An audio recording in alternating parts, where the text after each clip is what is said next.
Service নিয়ে টাকা না দিয়ে পালিয়ে যাওয়ার চেষ্টা।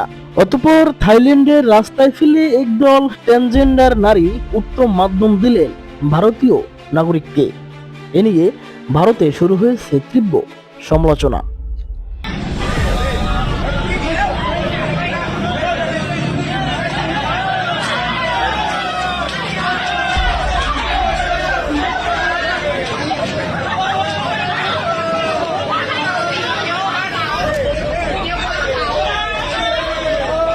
থাইল্যান্ডের রাজধানী ব্যাংককে ৩ জন ট্রান্সজেন্ডার নারীর কাছ থেকে সার্ভিস নেন ভারতীয় নাগরিক রাজ জাসুস।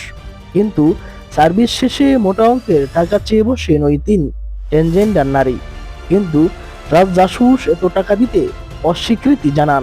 তিনি পালিয়ে যাওয়ার চেষ্টা করেন। ভিডিওতে দেখা যায় রাজ জাসুস তার গাড়ির সামনে দাঁড়িয়ে ওই নারীদের সাথে তর্কে জড়ান। এক পর্যায়ে হঠাৎ তিনি গাড়িতে উঠে পালিয়ে যাবার চেষ্টা করেন। সে সময় ওই নারীরা তার গাড়ির দরজা টেনে ধরেন। এক পর্যায়ে তাকে টেনে হিঁচড়ে গাড়ি থেকে বের করে থাইল্যান্ডের রাজধানী ব্যাংককের শহরে ফেলে উত্তম মাধ্যম দেন।